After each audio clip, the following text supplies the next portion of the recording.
Laugh out loud, it's the place to be, where geeky minds meet so naturally. From pixel legends to blockbuster heart, dive right in, let's set this vibe apart. And you can still laugh out loud because it is definitely still the place to be. Yeah. Welcome to the BM show.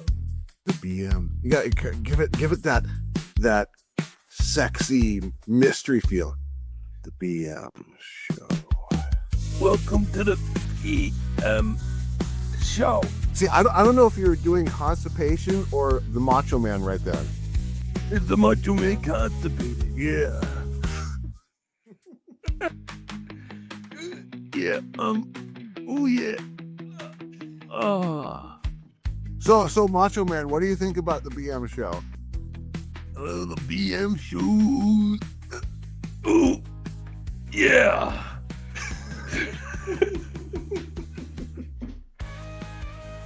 I go. Oh yeah. Oh yeah. Well, I mean, that's all you have to do for Macho Man. What's that? That's all you have to do for Macho Man. Oh yeah. Either that or snap into a Slim Jim. A little bit of spice. A little bit of spice. Have to do a Slim Jim. Oh yeah.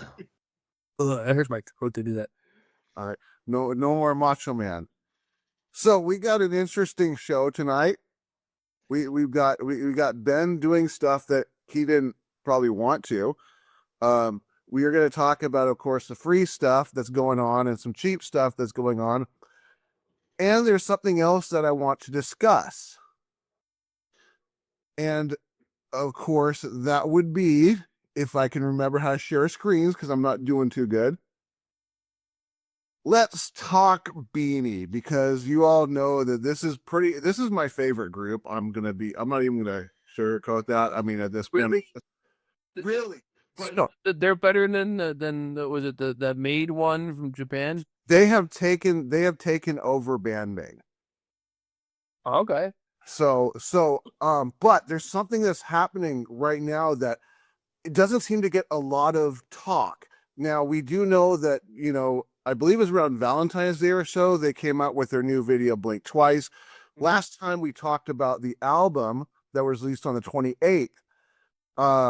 But this just all of a sudden, there was not much talk about this, and it just popped up, and I just realized it last night. They have a new video coming out on the 14th, which looks like they have a watch party going for it already. But now, it doesn't seem do like with so many K-pop groups where they're going to say, like, if we get over so many views in this amount of time, we'll release like the dance video or something like that. I don't know. It's just all of a sudden this appeared. I went on to like YouTube last night, and YouTube was pushing it on me, and but then I looked it up, and there wasn't much about it. So if you're, if you added our show off of the recent stuff that I've been talking about on Beanie, and you're not aware of this, I would recommend going to YouTube and checking this out and setting your time for, I guess, this watch party to see the video. Now, what's interesting is that you can also find the actual song video has been posted already. So you can technically hear the song. But, it's just going to be the lyrics of the song. It's not the video. So if you're one of those people that like the visual as well, you're going to want to wait until the 14th of March. But if you want to hear the song, you can do it now. If Spotify didn't notify me of it, and it is on Spotify. So if you use Spotify, you can look up Top or Beanie or whatever. You should be able to find this song. So if it's just so super hush hush, it seems that this came out. So I just want to make sure that anyone who's added this show because they're into Beanie, that you're definitely aware of this. Interesting. Okay. And so yeah, I use AI for titling our stuff. So so one guy thinks we use AI for the whole thing. No, we do a little bit of AI. I do use it for copy, for writing copy, because I don't like writing copy. So it kept spelling beanie as if it was like what you wear on your head. Yeah. So this is an instruction to Chat GPT. It's BINI. No matter what Da Vinci says in the transcript, it is BINI. Exactly. Thank you for clarifying that one, Ben. Yeah. And for anyone who is a Beanie fan out there and caught that, we're aware it's going on, and we're about to fire the T800 that is actually tagging our videos. There's a funny meme where somebody is thanking their Chat GPT for being like, oh, you're so good with advice and you're such a good listener and da da da da. Is there anything I could do for you? And the Chat GPT is like, oh, I live to serve and I'm here to be your da da da da da. If you did have it in your heart, can you tell us the current location of John Connor? There you go. Exactly. So with that out of the way, why don't we jump into, since I'm already sharing my screen, what genre like you want to play, saving you money on what you have to pay. Woohoo. So let's get this out of the way. And of course, let's go ahead and talk about our classic Epic Game Store first. So Epic Game Store just has one free game this time, which is called Devin's Fightin Herds. Oh God. This is a one-on-one fighter that I think maybe we should find some time to just talk about this one, but this is free right now. This is a $20 game. This is currently free. So if you're interested in one-on-one fighters, you may want to check it out and see, just kind of keep an eye on us and see if we talk about it if you're unsure. If you want to talk about it, Mike, this could be Mike does it so Ben don't have to. Because I'm like looking at this and I'm like, I don't know if I want to play a fight. Ben just filed something coming soon, so we'll just pretend like Ben didn't say that. What was that?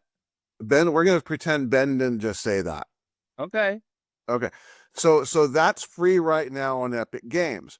What's coming up this Thursday is Mortal Shell, which looks like it's a $30 game. Looks like quite an action-packed RPG type of kill things because you can type of game.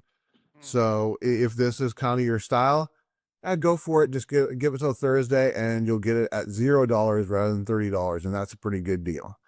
Also coming up, if you did not play World of Warcraft and you're not into spaceships, World of Warships, which is, I guess, being that we don't have many pictures of it, it seems to be a warship simulator, maybe. I'm sure, maybe it's action. That's all we know about it. But if you like water, if you like swimming, maybe this is a game that might be interesting to you. Maybe this is like an add-on to something. Okay, so this is an add-on, it looks like, to some other game, probably a World of Warship game. If you're looking at this and you already knew what it was, you're good. If you don't know what it is, you're probably just going to skip it. So after that, let's move on to Prime Gaming. It's time to talk about Prime Gaming, because Prime Gaming actually had some pretty big gaming names. First off, we have Saints Row, the third remastered. So I'm guessing that this is the third in the Saints Row series and not the third remaster of Saints Row. Wouldn't it be funny if they just keep remastering the same game? I don't know. So I've never played any of the Saints Row games. Isn't that what Castlevania was though? It's just like they kept it was always the first game 3 or 4 different times, just different versions of it. Pretty much. And yeah. So Saints Row maybe doing the same thing. I've never played a Saints Row game. I'm not sure how they are, but I think the third one is called Saints Row the Third. So I'm making jokes, but it is a remaster of the third. Got it. It is it's Grand Theft Auto, but more cartoony. Gotcha. Okay. Yeah. It does seem to have co-op, which is interesting. So if you have a friend and you want to GTA the city, but you don't want to play GTA, I guess it sounds like you play Saints Row for free if you have Prime. The third one. Yeah, I think that's might be when they start hitting their stride. So it's either the second or the third one. This is another one of those game series where like the first game feels like it's a beta. Gotcha. Yeah. So do you have this, Ben? I have it on something. Okay. So maybe we don't know. It's possible you may see a Watch Us Die for this. Who knows? Because I don't know anything about it. So if it's worth doing, let me know. I could maybe watch a few reviews of it. Yeah, I honestly I stopped paying attention to Saints Row. That was one of those things. Like Saints Row was only big with me when Grand Theft Auto wasn't on Xbox. Gotcha. And then once Grand Theft Auto came over to Xbox, I'm like, well, why would I pay attention to the imitator when? Yeah, gotcha. All right, so then also free on Prime is Mafia 2, which is interesting because they just had Mafia free, and it's probably still not on Prime for free, but if it is, then you could get both of them. If not, I hope you picked it up. If you like the series, you can now pick up the second one. Also free on Prime is Crime Boss Rocky City, which has this one actor dude. This looks like Chuck Norris here. Is this Chuck Norris? It looks like Chuck Norris. So it's got Chuck Norris and this guy. I can't think of this guy's name, but I know he's an actor. I think that's like he's the guy from like he was in Reservoir Dogs. Yes. In Kill Bill. He's in like all these Quentin Tarantino movies. I know who Madsen. Billy Madison. Yes, that's Billy Madison right there. Yeah. So if you're interested in Crime Boss Rocky City, which looks like it's another kind of maybe Saints Row GTA, but a shooter type game, you may just want to pick this up while it's still free. Also free on Prime is this one, Nahoo Books Dungeon Master. If you can pronounce it, awesome for you. I probably didn't do a good job. It looks like it's it says it's like a simulator strategy, which to me, personally, game genre, I look at this, says not for me and not for me, but it may be something for you and it's free. So if it's not, you didn't waste too much time clicking get game and downloading it. So might want to give it a try. So that's all the free stuff. Yeah. I go in there and I hit claim to everything, even if I have no interest ever of playing it. You never know. You could like end up where like you're hanging out with somebody and they're like, dude, that's my favorite game. What do you know? What do you mean you never played it? Well, the only problem with that, and the reason why I don't do that, is because then you get a super long library, and when you have to install that one you just got that's called like Wilson's Revenge, you have to scroll through everything to get it unless you change your list to like just purchased. But I was doing that, but I kind of laid back on that on stuff that I know that I'm never going to touch. So, but if for those that like to get free stuff and just try it out, go for it. It's all. Well, like I said last week, all you need is like you need an Amazon Prime account, a computer, and an internet connection. Yep.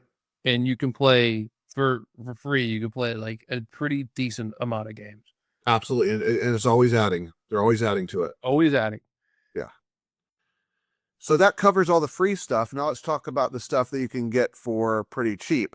First thing, Fanatical Games has the Mystery Fire Bundle, which is buy mystery keys. And look, I'll be honest, if you want to piss away your money, you don't know what you're going to get, who am I to stop you? How much is for 20 keys? 20 keys is $14. And this is the games that you get right here. I don't know what you get.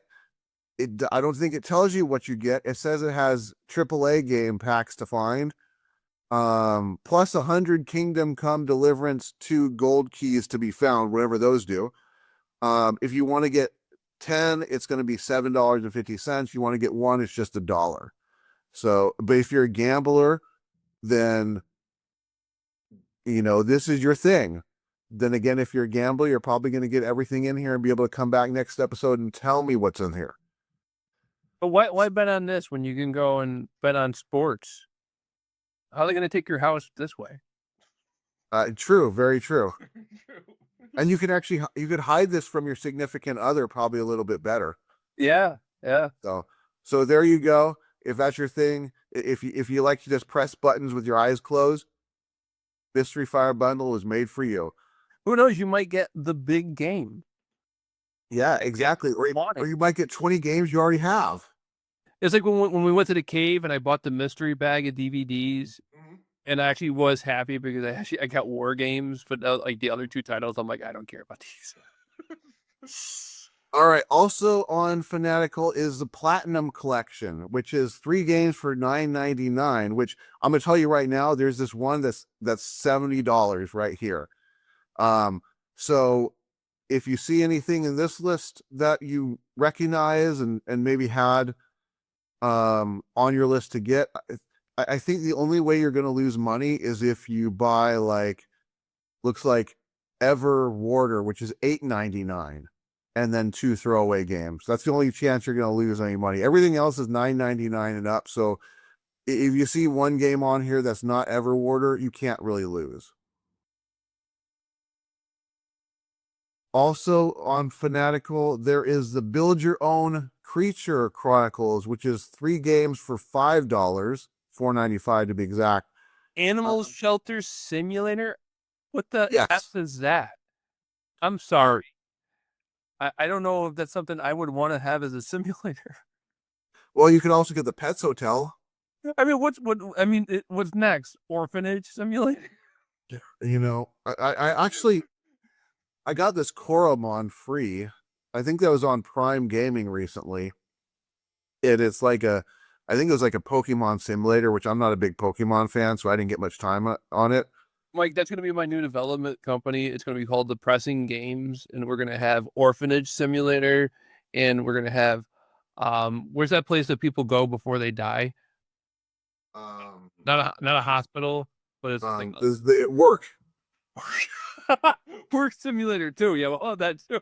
You know, there are work simulators. There's Office Simulator. There is. Go get the job. You never want to do a simulator of this, like Lawnmower Simulator. You ever mow a fucking lawn? You don't want to simulate that. That's bullshit. You know what I want you to make? A simulator. It simulates simulators. Eating simulator, cooking simulator. I think you were thinking of a retirement home simulator. No, not a retirement home. It's close to that. It literally like it's when you go like they're on that stupid simulator. Hospice. Thank you.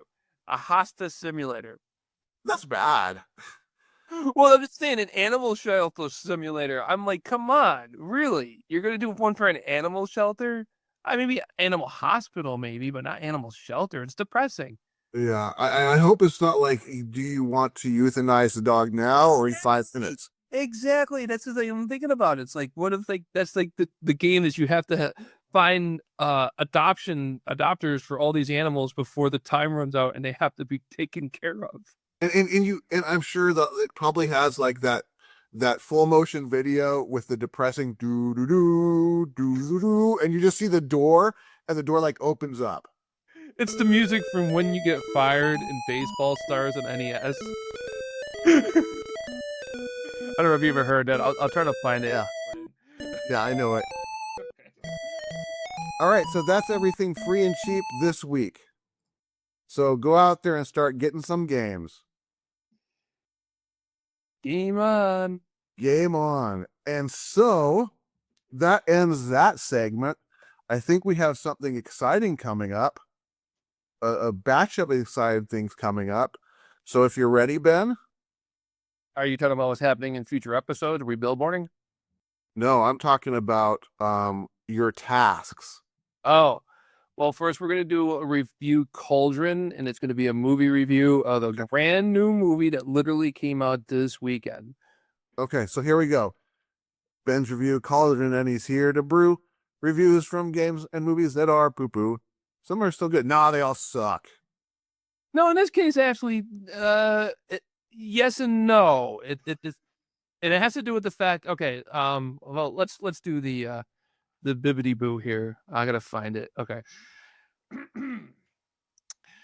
Queen of the Ring is a 2025 American biographical sports drama chronicling the life of trailblazing professional wrestler Mildred Burke, starring Emily Bett Rickards, Josh Lucas, Walton Coggins, Trinity Fatu, Tony Storm, Camille, and James Cornette. This film is directed by Ash Evil. Oh God, that's so heck of a name. Eveldinson. It showcases Burke's journey from small-town single mother to becoming the first $1 million female athlete in history, dominating a sport traditionally reserved for men. Set in a time when women's professional wrestling was illegal across America, the film follows Burke as she defies as she defies societal norms and legal restrictions to carve out a place for women in wrestling history. It also has a bunch of other stars. That was just me trying to shorten it up. Where it's this movie is good. If you like or have an interest in wrestling and wrestling history and women's wrestling, it's a really good movie. If you're looking for a good biographical film and you've already seen the one with Johnny Cash? Walk the Line. Walk the Line. If you've seen Walk the Line and the Tina Turner story and a lot of these other biographical films, you kind of know what to expect in this and how it's paced out and how the whole story is kind of put together. And if you're a wrestling fan like I am, just seeing who's in the movie, who are actual professional wrestlers currently working, it's pretty cool. Like Toni Storm is like, she plays Clara Mortensen, which is kind of like her early rival for Mildred Burke. Camille plays her later rival, June Byers, and it's just really cool. Like, yeah, I've watched them in the ring. I've seen their work as professional wrestlers, and to see them now, becoming actors in the movie was pretty cool. The story, basically, she's a single mom. Her and her mother, for fun, they like to go to the wrestling matches every week. And as she goes to the wrestling matches week after week, she ends up falling in love with it and decides that that's what she wants to do. And of course, it's currently illegal in all 50 states during the time of the movie. I mean, for women to wrestle. So she has to go and fight against that. And first, it's a sideshow thing at a carnival where she's just taking on all comers, and you bet 25 cents. And if you win, you get $25. But she beats everybody because she's actually trained. And she ends up going to where eventually she's invited to the White House because she's the most popular woman athlete in the country. A lot of familiar faces like Walter Kogan. He's in everything. I originally saw him. He was in The Shield, and then he was most recently. My favorite role with him is he's Uncle Billy on the Righteous Gemstones. He's in a lot of stuff. If you know the name and know the face, you know what I'm talking about. And Emily Bett Rickards is Felicity Smoke. Felicity Smoke from the Arrowverse on the CW. She was considered to be like the breakout babe of the Arrowverse. So it was nice to see her stretching her acting chops and taking on this role of a professional wrestler from a lifetime ago. Like, she didn't even know anything about wrestling until she took the role, and then she had to go and do wrestling training, and she did some bodybuilding to build up a bit of the physique, and she was probably the best thing in the movie because I'm so used to seeing her as Felicity and to see her as a different character. And eventually, I think it was about halfway through the movie, I'm like, she is this character. She's not Emily Bett Rickards. Right now she's Mildred Burke, and so she was very convincing in the role. One of my favorite things to look for if you do go see the movie, look for Jim Cornette. He's in 3 or 4 different scenes, and he's just I'm a Jim Cornette fan. I don't agree with him politically.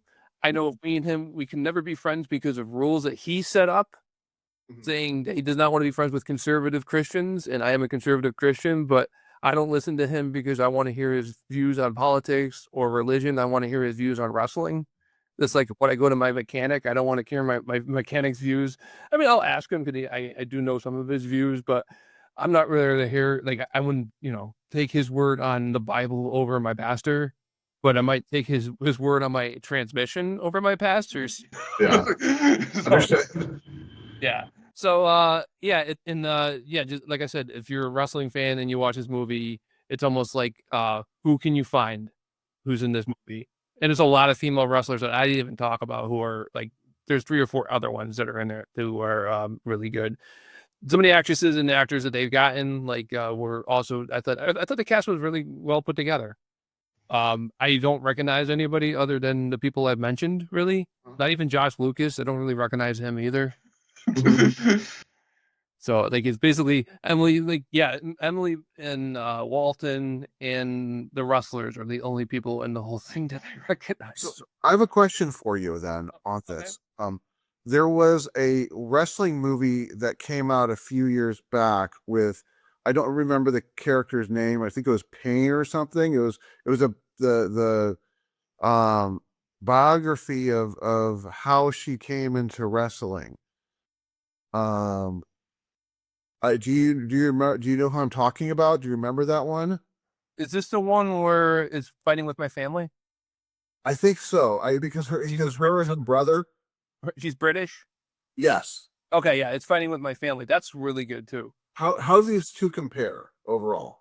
They're okay. So I think they're kind of different in the way they're presented. If this is a period piece, this happens in the 30s and the 40s and the 50s. And granted, like Fighting with My Family technically isn't a period piece, but they kind of mix a little bit of modern day because they had to record some of the scenes like actually at WWE events. Gotcha. I think presentation wise, I would say that this movie is better in presenting the time period. They did an excellent job. Like I said, the other one, like parts of it are like, okay, that wasn't that, like it's such recent history that people know certain stuff that didn't happen. Where this other story with Mildred Burke, I didn't even know what Mildred Burke looked like until I saw pictures of her at the end of the movie. Mm-hmm. You know, so I think if you had to choose between the two, you'll probably actually have more fun watching Fighting with My Family because it is a WWE production, so it's got a little bit of that like grown up kid humor where like they're not afraid to like be a little sexual. Like if you're into that kind of humor, if like you like American Pie, you'll like the Fighting with My Family more. But if you're somebody who will sit through it, who if this was a documentary, you'd go sit through it.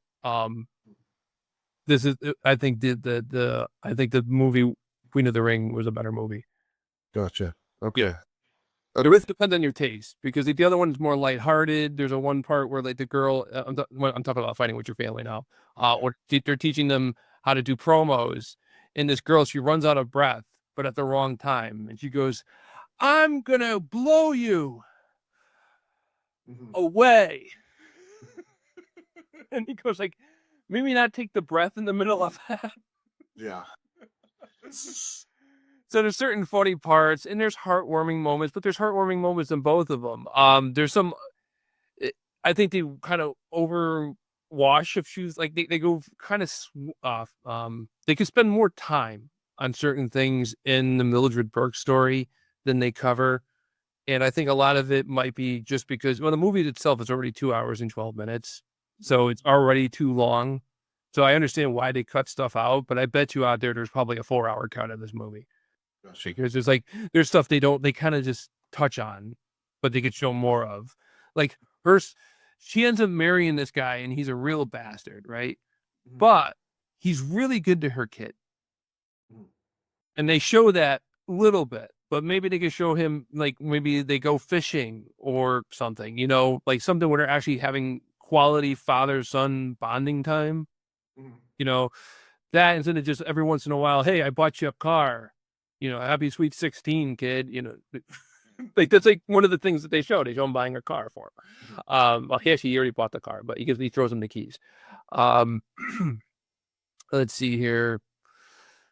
Yeah, I think that the kind of just covers really what I wanted to say about the movie. I don't want to like really go into the story too much because I actually want people to go see it. It's in very limited release. It was only available in one theater within a 30-minute drive of me, and it's only showing one time a day. It's in probably one of the worst auditoriums they have in the building. There's a hum in the speaker. The entire time you're watching the movie, if there's nothing going on sound-wise, you just hear Dude, you're doing this wrong. It's not a hum in the speaker. It just takes place on a really old airplane. Oh, dude, like I got there, and also there's so many previews. The trailers are ridiculous. I'm only like 20 minutes of fucking trailers. Yeah. And I'm like, I showed up early because I was afraid I was going to miss something. And here I am, I'm waiting and waiting and waiting and waiting. Then I'm thinking, like, does that 20 minutes cut into the runtime? No, the movie's still 2 hours and 12 minutes. Well, normally they do like when they post it on, I don't know, like Fandango and stuff like this, or you know, wherever they post how long a movie is. I've seen that it does take into account the trailers at the beginning. Well, then maybe it's in 2 hours, 32 minutes. But I just know that I got there. The movie's supposed to start at 5:30. It didn't start till 5:50, and I was still there till after 8 o'clock. So, yeah.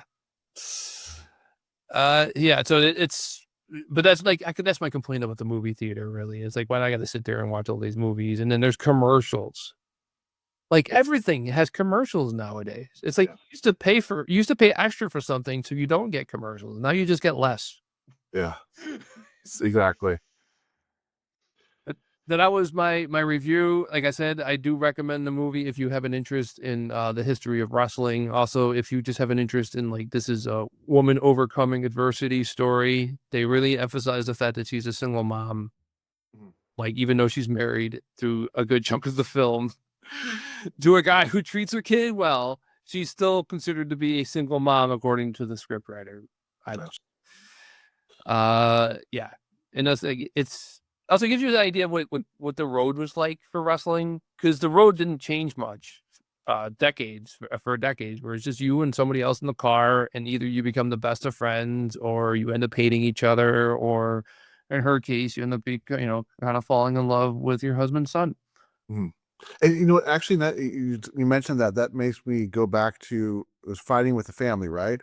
Because one thing, the one main thing I remember from that movie is there's the part where they're trying to like break her out of her shell to talk, and she's in like the ring with 3 other girls, and they're doing like the practice one, and the girls were just making fun of her left and right. And if I remember something after that, they're like all friends or trying to be friends, and one of them said something about, don't take it personal, it's just a show, or something like that. Yeah, that's all. Okay, so that I'm glad that you brought that up, because one of the things I did really like about Queen of the Ring, and one of the things that they kind of touch on really in the Fighting with My Family too, is the pageantry of it all. There's a whole B story in Queen of the Ring that has to do with Gorgeous George, and basically showing like Mildred Burke having a hand in forming the Gorgeous George character. Which, whether or not that's true or not, I don't know. Like, a lot of this stuff, is it true? Is it not true? I don't know. It's about making a good movie, and that's the whole point of it. But they educate you through the movie. So say like if I went with a girl and she don't know shit about wrestling, they will educate her while you're watching the film about professional wrestling. They talk about the good guys and the bad guys. They talk about the difference between a work and a shoot. So like heels and faces. A baby face is a good guy, or they also call them faces. Heel is a bad guy.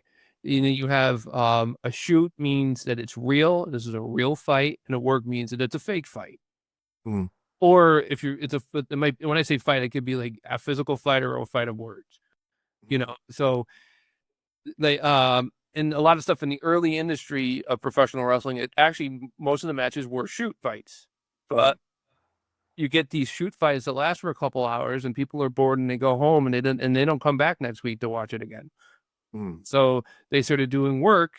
They started working stuff so they could because they found out like if they do things a certain way, people want to come back and watch it. It's all like the little guy versus the big guy, good guys versus bad guys, my guy versus their guy. And Jim Cornette has like a great explanation about it. It's like, I'm not going to do it justice, but I'll do it real quick, where he's like, you're driving down the road and you see like, and you pull over because you see like there's this fight going on the side of the road, and there's this little guy and he's taking on this big guy, and the big guy, he's beating the living daylights out of the little guy. But all of a sudden, like the big guy, he screws up or something. He slips maybe, or he misses the shot. And then the little guy, he gets in there and he gets a good punch right to the gut. And then another punch, and he's punching like, and he's like really getting at him. And he feels like the big guy, all of a sudden he's coming up against the curve and he looked like he might just fall over. And all of a sudden, like, you're really into it. You don't even know who these people are and you're into this. Imagine if there were weeks and weeks of preparation where they're telling you who this guy is. And this little guy, you start feeling like this is your friend. This is somebody that you could get behind. And this big guy, he's a real son of a bitch. How dare he makes fun of my friend and does this bad stuff to him. And that's wrestling. Yeah. You know, and politics does the same thing. I mean, I'm going to pick on, Miss Cortez over in New York over there, AOC. People don't talk about this. I don't know why more people don't talk about this. She was introduced by a pair of shoes. All of a sudden, all over the national news, for no reason whatsoever, they're showing a pair of walking shoes that are beat to shit because this girl with the AOC was walking around her entire neighborhood and the entire district that she was running in, going door to door with these shoes on. And all of a sudden now here she is, like everybody knows who she is. And she's like, she's in the conversation about who's going to run for president next. It's just, I can't wait for that. But it's the same thing. It's just like, it's wrestling. Politics is wrestling. Most of entertainment, it's not like, oh, it's wrestling. It's like, oh no, it's not wrestling. It's the psychology of it. The psychology of wrestling, it works. That's the reason why it's been around for so long. Yeah. It's entertainment. Yeah. Sure. And that's what they want to do, is they want to make it a show rather than like a sporting event. And who's the king of it right now? Donald Trump. Donald Trump completely gets it. He's one of the few people who does understand it. Everybody thinks they understand it and they don't. And that's why they lose. Yes. Especially people like The Rock and Hulk Hogan. They all lose to Donald Trump in the ring. The Rock, that's a whole thing where he's got like the John Cena turned heel. And I know that doesn't mean anything really to you, but for like wrestling fans, where this guy was like, he was like the modern day Hulk Hogan for years. It's like, like you never thought it would, especially the fact that this is his retirement tour. He turns bad guy as this last year. No one ever saw that coming. I'm watching it and I know what's going to happen while I'm watching it live. I didn't know it was going to happen, but as I'm watching it, my brain is telling me this is what's going to happen next. And sure enough, and I'm like, holy shit, I'm right. I'm like thinking this is what's going to happen next. No, they're not going to turn him. They're going to make it look like they're going to turn him, but they're not going to turn him. John Cena is kind of weird because, I don't follow wrestling, obviously, but I followed it enough as a kid to know when you have a match and it's like, in this corner you have Andy Smith, and now coming into the ring, the pile driver disaster. I'm like, I already know who's going to win this match, and it's not going to be Andy Smith. It's usually the people with like the standard names are just the cannon fodder. And that's something that you don't see every once in a while, but they do. In history, it has been done where you have the guy who's like the Andy Smith who comes in there. But Andy Smith, you didn't know, was wrestling in Japan for 20 years and built up a heck of a reputation. And this guy's actually really good. But you don't know that because most of the people here don't watch Japanese wrestling or whatever, and that's what WWE used to do back in the 80s. They would get these people who were really good in some other country and nobody knows them here. They would bring them here. And my favorite one still to this day is when they introduced John Tenta. John Tenta played Earthquake. And there was this whole thing where it was Dino Bravo versus the Ultimate Warrior. They were doing a push-up contest and they wanted to find the biggest, fattest guy in the entire arena. And even though nobody was pointing at John Tenta, they were saying that everybody was pointing at him. Because he's the plant. And he comes down there and he says, my name's John. And they were in Calgary. I think they were in Calgary at the time. And he was called, first he was called a Canadian Earthquake. So he goes on Dino Bravo's back, and Dino Bravo does a couple push-ups with John Tenta on his back, and then they have the Ultimate Warrior come down, and he does this whole thing where he's The Ultimate Warrior is an asshole. I don't like the Ultimate Warrior. Mhm. So he comes down and he does his whole spiel, and he gets down so he could do his push-ups.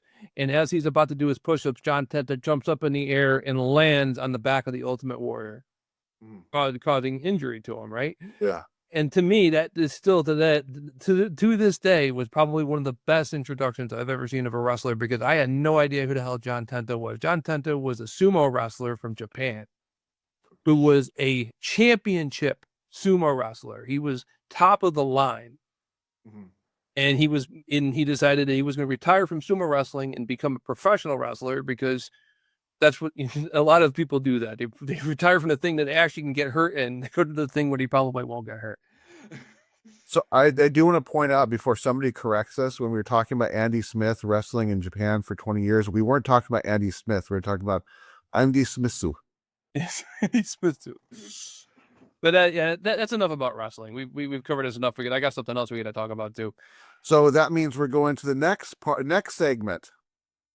Yes. So if it sucks or something that you don't want to do, well, guess what? Boom, boom. Ben does it, so you don't have to. Mike, we've been keeping a secret from you. I can't take an offer like that. I'm already taken, Ben. I was going to say, I'm an actor, and everybody in your life is an actor. This has been a TV show called The Joe Schmo Show. I'm just kidding. But there is a show called The Joe Schmo Show. That's awesome. Hi, everybody. Hi, everybody. Does this mean I get to say I'm going to Disneyland? Yeah. Did I say hi, Mom? Well, actually, then my mom wouldn't be my mom, would it? No, it's like the Truman Show, except it's a game show. It's so weird. So okay, so the Joe Schmo Show is, like I just said, it's like the Truman Show, where you were watching, everybody's an actor. There's one guy is real. He thinks that he's on a reality show. Most of the time, like anytime it's the Joe Schmo, it's always a reality game show. And he thinks he's a contestant on it. Everybody else, like I said, is an actor. And you're kind of like following everything from the perspective of the production side. So you're always like, oh, I hope he doesn't find out. I hope he doesn't find out. And technically, they're the bad guys. This is one of those situations where you're rooting for the bad guys because they're the ones who are lying to him. Yeah. But he does get $100,000 at the end of the season. So it's not like he walks away with this like completely humiliated and nothing more. So they all have to pretend that this thing is real. They have to make it through the whole season. So what I did is there are 3.5 seasons. I say 3.5 because the 4 seasons still being aired. I've watched all of the episodes of the Joe Schmo Show from seasons 1, 2, 3, and all the season 4 episodes that have aired so far. Okay. And this is probably my favorite reality show. Because this is great. Even though it's not like a reality show. It's a really fake show. It is, but it isn't, because the reality is the guy is still real. Yeah. And in season 2 of the Joe Schmo Show, they actually have 2 people in there who are real. So the first season I talked about last week, that's the one where it's Matt Kennedy Gold. He ends up becoming like a really great guy in a lot of respects. He just, he's a little perverted, but other than that, he's not that bad of a guy. And then there's season 2 is technically 3 people, because it starts off with a man and a girl, and the girl figures it out pretty early, like halfway through the season. She figures it out, so they convince her to turn and work for the cast, and they bring a third person on, another girl, and this girl, she's just as into it as the guy is, and she has no idea what's what. And then, so that one's a dating one. Like the first one is called Lap of Luxury. The second one, the game that they're doing, I forget. I think it's like One Last Chance or something like that, where it's the Bachelor and the Bachelorette that they're pretending to do. And then season 3, it's back to just being one person. It's a guy, and they're doing a thing where you're trying to be a bounty hunter. It's called The Full Bounty. The fourth one, this one's crazy. And for the fourth one, they created a fake Korean game show that is kind of based on the Squid Games. And they had it that all the actors pretend that not only do they know what the show is, they're all super fans of it. And the one guy who's the real person has no idea what the F is going on. So they're all like, they hear something like, oh, we have to do this now. And he's like, well, do what? What do they, it's like if you went to a Catholic church for the first time and everybody's getting up and going, sitting down and they're speaking Latin and you're like, what the hell's going on here? That's what this guy's going through. And I'm watching it and his name is Ben. So I keep hearing like, oh, Ben's going to figure it out. Oh, well, I can hear my name over and over again. But yeah, it's a fun one. But then there's the copycat in a way. There's a copycat show. And I did some research on this because I thought it was the same producers. It's not. This is a completely different group of people. Okay. It's a show called Jury Duty. Uh-huh. And this is on Amazon. So this one's good too. Jury Duty is presented like it's The Office, where they got these cutaways where they interview somebody and then, you got people like doing stupid stuff and they're all reacting to it, but they're all supposed to be real people. And again, there's one person who is the mark and everybody else is an actor. Mm. And I say everybody else, I mean like everybody else. This is a high production cost because they literally had everybody at an Applebee's was an actor. Mm. So this one here, like I said, it was presented as if it was The Office. They don't show you the behind the scenes. You never see the production side of it until the final episode, where on the Joe Schmo Show, you're seeing it from the point of view of the production people. Where Jury Duty, you're seeing it from the point of view of the actual characters, mostly him, but the other characters as well, including James Marsden, who is from Sonic the Hedgehog. Uh-huh. He did a few other movies, but I know him from Sonic the Hedgehog. He plays like an exaggerated version of himself. Uh-huh. And he causes a lot of trouble too, including he's the catalyst of why they had to go into is it seclusion? What's the one where like they take a jury and they put them where they have to stay together and they can't go out to talk to other people? Isolation. It's called. We'll just House arrest. House arrest. Yeah, they put him under house arrest. They put him under house arrest, but no, everybody else got to stay in a hotel. You guys are guilty for not saying the guy's guilty. But that was another one, and they always seem to give the prize is always $100,000, which is one of the reasons why I thought they were from the same production company. Because I'm like, even the prize is the same. Mm-hmm. Yeah, but it's not. And I think the different presentations work for each one of them. Mm-hmm. Like with Jury Duty, if you were watching this and you caught the middle of an episode, mm-hmm. you're gonna think you're just watching like some version of The Office. Gotcha. But if you watch it from the beginning of the episode, they explain everything to you. But yeah, they're both good shows. I do like the idea. I love the premise. Like I talked about this before, how the Truman Show isn't a TV show. You could get 3-4 seasons out of this before people start saying, okay, he has to know by now. Yeah. But if you just drip everything out where there's one thing per season that kind of clues them in that maybe this isn't right, mm-hmm. you could stretch the hell out of it. Imagine if you did that and stretched it, and the whole idea was you keep going until they figure it out. Oh, you mean actually do the Truman Show? No, I'm talking about a dramatic version of it. I'm talking do the Truman Show, but make it to where the person doesn't know until they finally figure it out. You just keep doing episode after episode after episode. Well, then you're doing it for that's a decades and decades. That you actually would have to do it like you do it in the movie, where you'd have to do a 24-hour-a-day feed on this person because. True. Yeah, that's a good point. Also, it's going to be a child, which isn't like legal right now. A corporation can't adopt a child. Well, no, I'm not talking about Dr. Child. I'm talking about take that idea from Joe Schmo, where you do the reality show.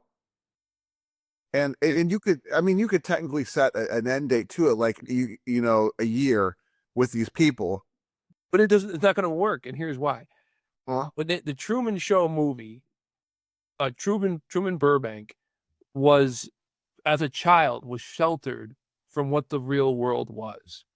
Yeah. And if you take somebody who lived in the real world already, you can't do that. You can't bring them in because they already know everything else exists. But That's not what I'm talking about. What I'm talking about is in this situation where you've got this Joe Schmo where he doesn't know that all this stuff around him is being made up in that environment.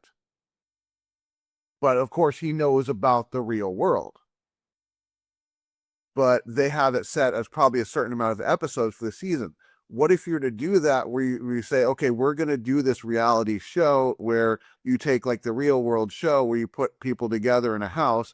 Of course, everybody else knows a gag. You know what you do? What's that? Holy shit. You know what you do? What's that? You'd have to like, oh my God, because you'd have to make sure that these people can't even watch it. It would have to be on in like a different country. Have it where he thinks that he's a secret agent, and you put him on all these missions, and all the missions are all fake. All the people are actors in the mission, but you can make it go for many years. But you know, and say, wait, we're only going to call you for missions every once in a while. Yeah. And every season will be when you call them for the next mission. Yeah. But usually think it's out, it's all joke. But but the thing is, with today's media, you can't pull that off because the internet, he's going to know about it as soon as he's done with his first mission that this thing is fake. True. But yeah, that would be pretty But I was talking about the Truman Show. I meant like a scripted version of the Truman Show where they take the movie and they just make the movie longer. See, I was talking about, let do something. You could actually do that secret agent thing. Yeah. But you got to set a deadline for when it will definitely end. But if the person figures it out in the meantime, like if by episode 5 they figure it out, stop the season right there and they win. And you could do a prize that diminishes the more episodes you go. Well, I was going to say, like, you do almost a spy versus spy, where it's going to be the production company versus the mark. If the mark figures it out before the episodes are over, he wins $200,000. But if you can make it all the way to the end, we have to compensate him because he doesn't know what the hell he's doing until he'll get $100,000, and the production company would get the other $100,000. That's exactly what I'm saying is that you set that deadline for it. But if he figures it out beforehand, you end the show at that point. Yeah, because that would the thing is, then you would have to make sure that the secret agent that you find isn't a very good secret agent. Well, you'd have to film it, and once it's done filming, then you'll figure out how many episodes you have, and then start releasing information on it so that it doesn't hit the internet. Well, or you can use different names or something, or always have it where he's in costume, or have it be on a channel where you know he's not going to watch it, but then still people are going to be like, "Hey, man, I saw you on TV the other night." Yeah, exactly. You know? Yeah, so it all has to be done before it actually hits the air. Which then that sucks because then you're going to be doing years of production before you get a payout. Well, it depends. Yeah, and I mean it depends on how long you want to set the deadline for. I would say like maybe a year should be enough. Or even 6 months or something, Yeah. I still like the idea of like, if like HBO ever went and says, like, we're going to do the Truman Show, the series, and it's going to start like, because then you could do spinoffs. You could do Truman Show the early years, and you can show him as a kid, and maybe as a kid, maybe he's almost starting to put stuff together, but they find a way not to, What at the end of the Truman Show, he went, he talked to like the voice, like the creator of the show, and he was like, "Yeah, I knew the entire time. I just thought it was great. I wanted to keep collecting my paycheck." Where's my paycheck? That was a good movie. Yeah, it really was. I keep wanting to get it on 4K, but I don't want to spend $30 on it. I'll spend 15. Amazon, if you're listening. Okay, so we got one more segment to do here. We do Actually. Is that the original topic for tonight? No, actually no. And then we're gonna get into the original topic after we do this one segment. So what this segment is, you ready for this one? Okay. So it sucks, or it's something that you don't want to do. Well, guess what? Boom, boom. Ben does it, so you don't have to. And sometimes it's not Ben. So on this edition of Ben Does It So You Don't Have To, Mike does it. So Ben don't have to. Yes, and this is where I'm a little disappointed in Ben because Mike did this. Them's fighting herds. So yes, I actually downloaded this, and I'm actually going to try to kind of goof around on it while I'm talking about it.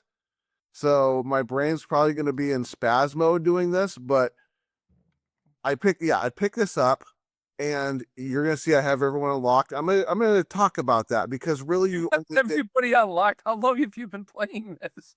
I actually haven't put much time in this. I put like about maybe an hour and a half, but I'll tell you how I got everybody unlocked, and what I did, because you only get like the ones that are not on the outside when you get it. So basically, yes, this is a fighting game. It's very much more like I want to put towards like Guilty Gear or Marvel versus Capcom, than it is Street Fighter, because you can play this technically as a button masher, if you want to.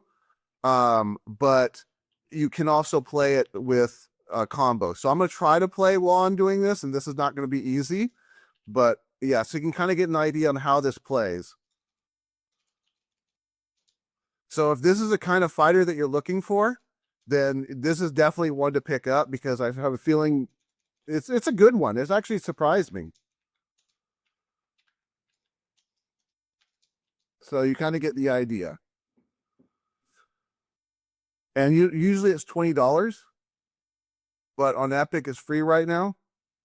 I don't really have much more to say than that. I guess it kind of speaks for itself, except for I do want to show you how I got these characters unlocked, because I actually got the free version, and then I said, I'm going to get the actual pay version because there's a season 1 pass. Here's how I got it free. Or I mean, here's how I got the characters unlocked for cheap. So if you go up to Green Man Gaming, you can get the original version for $4.80, which isn't that much. It's not as good as free, but this will give you the Steam version. And then you get the season 1 pass that unlocks everything for also $4.80. So you can either go with the free version and not have everybody unlocked, or you can pay less than $10 and get the whole roster. So what I'd recommend doing on this is maybe downloading the free version first, give it a go, see if it's the type of fighter that you'll have fun with. And if so, and you want to get everyone unlocked, then head over to Green Man Game quickly and get the discount price for the standard edition and the season 1 pass. Cool. And that's all I really wanted to jump out and say about that one. So that's Good. It's worth it. It is silly, but it's actually a darn well put together fighting game, and I was quite shocked about that.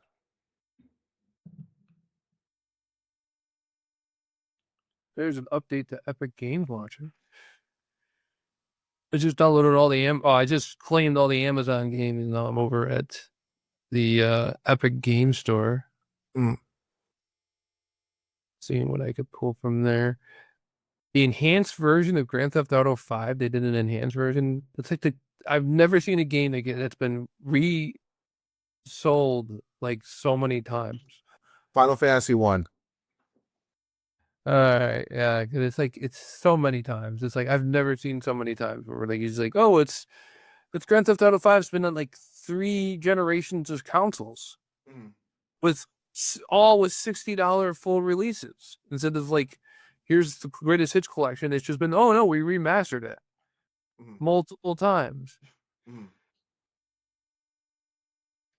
Yeah, there's a few that have just keep popping up, and you know that going back to Final Fantasy 1, you're going to see more of those releases for that first game. They're just going to keep coming.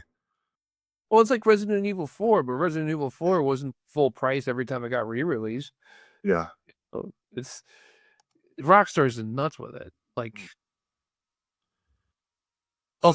I have access to the enhanced edition because I own it already. Cool. So that's interesting that you bring that up, because that actually kind of goes directly into our topic for tonight.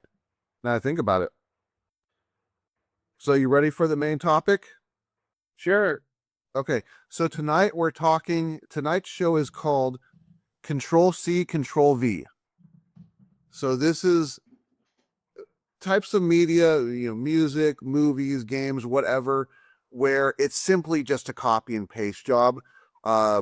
Whatever developer or production company or whatever, they saw, oh, we got dollars off of this, let's just do the same thing with the most minimal amount of changes and just sell it again. And the way that this idea came up for a topic was, recently I've been actually going through a lot of my old, like my 90s music, to see what kind of holds up. And then I popped in The Offspring. And I had forgotten how every single album of The Offspring, when I get to one point, sounds exactly the same, with the same style of music, in the same location on the CD. They got to a point where it was mainly when they had the Pretty Fly for a White Guy era. They always had that one rocking hard song to open, and then the fast driving type song next, and then the Pretty Fly for a White Guy song. They ended it, with the acoustic punk style version of something, which the first one was, I think, the Get a Job, and the second one was the girlfriend gangbang or whatever at the party on the next album. And the next album also had that original Prankster, which was just Pretty Fly for a White Guy Part 2. And it was just so copy and paste, same thing, but they were getting away with it and they were getting money. And I think the next album, they did the same thing again. And that's the point where I was like, you know what? Done with this. So I don't know if they're still doing that, but if you got one of them, then you got all their albums. Yeah, that's kind of, there's a lot of bands that are like that. Like, the first one that came to mind was Boston. Mm-hmm. Like, you could have Boston's first album and you pretty much have mostly what's going to make up their best of. Yeah. There's like one really good song off the second album. And but other than that, it sounds the same. Gin Blossoms, other one where their albums sound the same. Yeah, it's like, for like certain bands never get out of that. They never get out of that vibe that they get caught up on. Like even Van Halen 1 and 2. Yeah. Could have been the same album. It's yeah. Luckily for them, they did switch their sound up a little bit. What's funny is also Young MC. I don't know if you remember Young MC. He did I think it was like a best of Young MC, and it was just like the tracks from his first album minus some. Yeah, they'll take the tracks from the first album, take 2 away, and they'll make it up with 2 other tracks from other albums. Yeah, I don't even think he did that. I think he just took a couple away and said, "Here's my new album." Unbelievable. It's like when, yeah, I mean, I'm picking on Van Halen. I don't know why I got that on my brain right now, but it's like, if you like play if you look at one of their best hits albums, their greatest hits albums, and they like the songs that they pick from David Lee Roth, it's like a good chunk of their first album, and then like maybe a couple tracks from each other album, and then 1984 is like most of that album too. It's like, that's for music. For movies, you always have the copycats that come out when the big blockbusters coming around. Well, I'm not talking copycats. I mean the same development team or same. Oh, okay. Do the same exact thing. And I'll give you a movie example right now. Austin Powers, the Austin Powers movies. Oh yeah. The same jokes. It's like you get maybe like 10% new material, and then everything else is just recycled from the last one. Like there was, I think in the first one, a scene where somebody was supposedly dying, but they weren't, like, help me, I'm not dead yet. And then the second one, I remember, it's like they went off a cliff, help me, I'm not dead. It's the same exact movie. And I think the third one then recycled everything. Yep. Or they had like the skit in there where he's singing, which is just, it feels so awkward to watch. But those are definitely one of those. You've seen the first one. There's no point in seeing any of the other ones because you've seen it already. It's funny that you bring that you bring up the Austin Powers movies because when I went to the movies last night, I was talking about how this is a small auditorium, like 42 seats, speaker makes noise, the projector doesn't fill the whole screen. These are complaints I have about the place, but I've been in that room before. Now, this was 20 years ago. I had a friend who worked at that theater. He was like the assistant manager. And he let me come in one day and just theater hop the whole day. Mhm. And at the end of the night, we all watched Goldmember, the third Austin Powers movie. We watched it a night before it was supposed to premiere. And it was me and all the staff of the movie theater all in that same theater that I watched that movie last night. Mm-hmm. But yeah, I was just remembering that while I was watching the movie. I'm like, what? I think I've been in this room before. Yep. Do you have anything else? I mean, gaming. We have Assassin's Creed. Uh-huh. Had like a couple years there where it was pretty much the same game over and over again. Like they did Assassin's Creed 4. No, first they did Assassin's Creed 2, and then there was Brotherhood, and then Revelations. And Brotherhood was pretty much Assassin's Creed 2 again. And then Revelations was like definitely Assassin's Creed 2 again. And then they did 4, and after 4, they did Rogue, which was pretty much 4 again. And then they also did like an offshoot of 4 where what's the one where you're his you're his co-captain, and you're in the shit, dude, my brain's not working today. And you're in the Caribbean islands and you're like freeing slaves. Freedom Cries. And that literally was like the same game engine, including using like all the same game assets pretty much. Yeah. So there's a lot of examples of that in the gaming world. And then for movies, you look at Police Academy. Yeah. Those are kind of the same jokes again. Yeah, they are the same jokes. That's why like people like would leave the series after a couple of years because they're like, I want to do the same movie again. Well, going back to games, here's a classic example of that.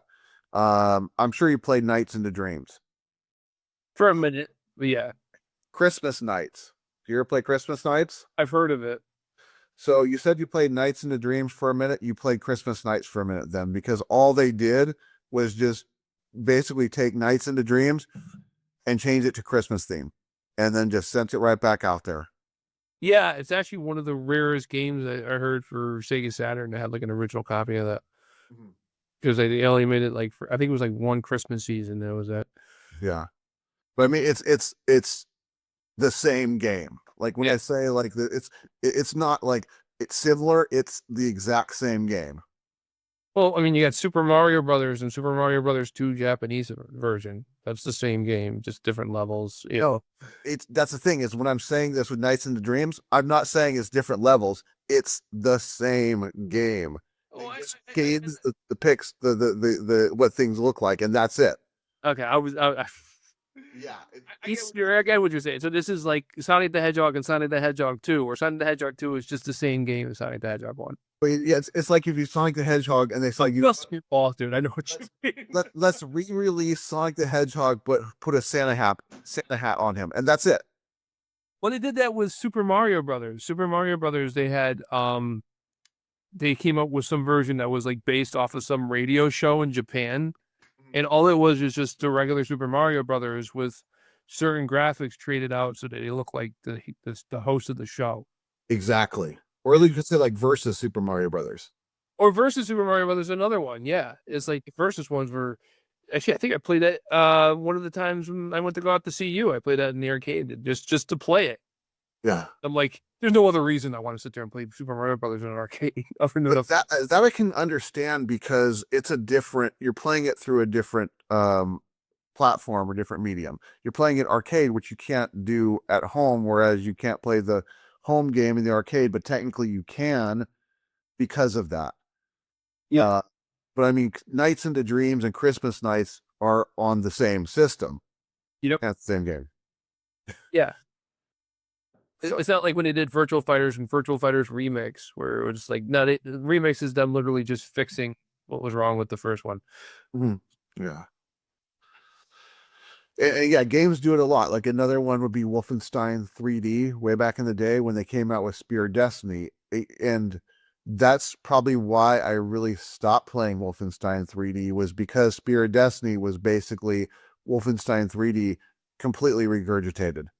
The only difference was it wasn't episodes, it was just one long series, which Doom also did the same thing with Doom and Doom 2. Oh, there's Super Noah's Ark. Oh, Super Noah's Ark. There you go. That's a classic. Dude, all that is literally just Wolfenstein. The stories behind that, I heard they're all false, but I like believing that they're real. That this was just like their FU to Nintendo. Uh-huh. It was like Nintendo told us to calm down, to bring Wolfenstein to calm it down. So we went and just said FU, and we left. we gave our engine to a Bible company. Yeah. And then the killer about that is that Nintendo is also very much into censoring religious stuff too. So I think that Super Noah's Ark, it didn't have any sort of Nintendo seal of approval. No, you had to put a Nintendo game in the top of it because it needed the CDIC chip or whatever to authenticate it. Okay. So you had so you still had like a game. Yeah, it looked like a Game Genie. Uh-huh. Yeah, I played it once just to play it, and literally it's just Wolfenstein. Wolfenstein is not really a game you want to be playing on a Super Nintendo because there's no analog sticks, and Yeah, it's all pixelated and you can't really see it in the distance on it at all. yeah. Also, Wolfenstein, it's not that good of a game compared to like Doom. Doom's just like so. I believe Super Noah's Ark had a PC version too. Of course it did. Yeah. A lot of these games. Which made it a lot easier to see. Yep. So another couple that I know were I'm gonna since you talked about Grand Theft Auto 5 and being remastered, Grand Theft Auto 1, Grand Theft Auto 2. And you can throw in there the Europe pack as well too, whatever that was called. Those were basically the same. Yeah. Same thing with the Grand Theft Auto proper series, Grand Theft Auto 3, Vice City, and San Andreas, along with Vice City Stories and Liberty City Stories. It's all the same game, just with like different coats of paint on it. Yeah. It's like, okay, you're in this city now. Like they added like minor things, like in Vice City they added like motorcycles, and in San Andreas they made it more of an they made it more of an RPG. But because you can make your guy like a super athlete, or make him fat, or make him like really proficient with guns, or you can make him really good on riding a bicycle, stuff like that. There's RPG elements. It's not really an RPG, but there are RPG elements in it. Well, for 3, 3 was the last one that I played because I was so burnt out on 1 and 2 just by playing 1. When I saw 3 was going into like a 3D world, I thought maybe that would be something that would make me want to play the series again. But I realized after 4 days of playing it, I'm just doing the same exact thing again. Just this time in 3D. And that one got super big, and there were the place where I worked at the time, there were a couple guys that every single day they would come and they're like, oh, let me tell you what I did on Grand Theft Auto 3 last night. I went up to a building and started sniping people, and then a helicopter came and I shot down the police, and they go on this whole stories. And I remember one day, one of the guys like, I could play this game every day for the rest of my life. Well, fast forward about 5 months later, and I noticed that they weren't telling their stories anymore. So I looked at him and I'm like, hey, what happened to Grand Theft Auto 3? He's like, oh, I don't play that anymore. I'm like thinking, so you lied then. You wanted to play for the rest of what if that was granted? Yeah. He unknowingly like rubs the magic lamp and the genie pops out and it's like, I wish I could play Grand Theft Auto 3 for the rest of my life. And all of a sudden he's like, you show them and it's like 2 years later and it's like, I hate this. I can't stop playing. You have to turn the system off for me. And they try turning it off and it won't turn off. It's like, no. Stand in front of the screen so I can't see it. And they can't stand in front of the screen. There's like a force field. Because that should be that reality show that we were talking about earlier. What if they did a reality show and it's Joe Schmo style and it's like they're supposed to be video game, like they're a video game team, like professional video gamers? Like developing? No, they're a team where they're like in the major league gaming thing. What, competition? Yeah, competitive gamers. Huh. And you do a whole reality show where he thinks he's got selected to be on this, this team of gamers, and they're gonna do a reality show about it, and he's the schmo. Uh-huh. I mean, what kind of characters would you make around that?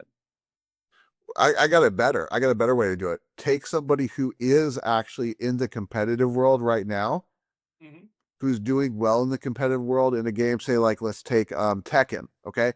So take one of the top Tekken players and make them the Joe Schmo and tell them that there's like, a new Tekken tournament that's opening, and have everybody in there be really bad at Tekken.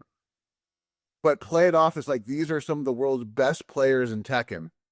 Yeah, but the thing is, if he is one of the best players, he's gonna know who's who. Yeah, that's a problem. Yeah. So, but something that maybe they're not, they don't know, they're not the top ones, but maybe they're just, I don't know, maybe they're starting out. What you do is you go the other way. You take some kid who is, that's what you do. You take some guy who has like some YouTube channel where he has like a couple hundred people and he posts these game videos and he thinks he's good. And you have him go onto a reality show where he plays and everybody else acts like they're really bad. And you just see how much, basically, the idea I would think would be, how much of an arrogant prick does he turn into? Mm-hmm. Or does he keep his cool and end up being like a cool guy through the whole thing and just give him a bunch of moral tests through the whole thing? That's what they did in Jury Duty. Jury Duty, they gave every day there was a moral test that this guy went through. Uh-huh. And he passed every single one of them. That's the thing with the Joe Schmo Show and Jury Duty. The schmo is always a good person. Mm-hmm. I don't know if they present it that way and it's edited that way, or these people really are as good as they come off. I'm going to just give them the benefit of the doubt and say they're as good as they come off. But I like that. There's always like, what if there's a season of Joe Schmo where the guy's a complete asshole? Eventually you'll get that, I'm sure. Yeah. It's like, the thing is, you can't do the show year after year because the bigger the show becomes, the easier it's going to be for people to snuff it out. Yeah, true. Like if I was on the Joe Schmo Show, I would be wondering, like, would I even let it known that I know this is fake? Or would I just say, you know what, let me just go for the ride? If you want your $100,000, you're gonna. I think wouldn't they want to give that to you anyways, because then either way they're humiliating you, right? Maybe maybe it's like the Spider-Man movie where it's, you be in the ring with the guy for 5 minutes and he gives Peter Parker like 1/10 of what he's supposed to get, and the guy was like, "You're supposed to be in the ring for 5 minutes. You pinned him in 2." Maybe they'll get, when if they do that on the Joe Schmo, they get like a portion of it. Oh yeah, when he was in there with Bonesaw. Bonesaw knows. Bonesaw knows, yeah. And with that, I think that brings us full circle on this program. Yeah. Wow. Okay, so do you have anything else to add? I technically had one more game, but it's pretty obscure. Which is, I'm just going to throw it out here, which is a game called Terminal Velocity. I don't know if you ever heard of that one. No. It actually, Microsoft picked it up, and it was by 3D Realms. Microsoft picked it up and had them, I guess, re-release it with new levels and change the name to Fury 3. It's the same exact game, but it became like the selling point for Windows 95 as like a game platform over just the personal computer. But I played it finally recently because I've had it for however long it's been. So I think I picked it up when I had Windows 98, but I just never got to it. And I played it. I'm like, my gosh, this is just exactly 100% terminal velocity. There's no real changes to it at all. So that's just the last one that I was going to throw out. So I don't know if you have any more you want to add. No, I was kind of using the Macho Man to kind of bring us to a close. Okay. So also in closing, just to let you know, for those of you that if you're still with us, if you're actually Beanie fans, you're still with us, don't forget that if you take a look, the world tour is going on. Don't forget to pick up your tickets. They are on sale now. I don't know. We're not being paid to tell you that. So you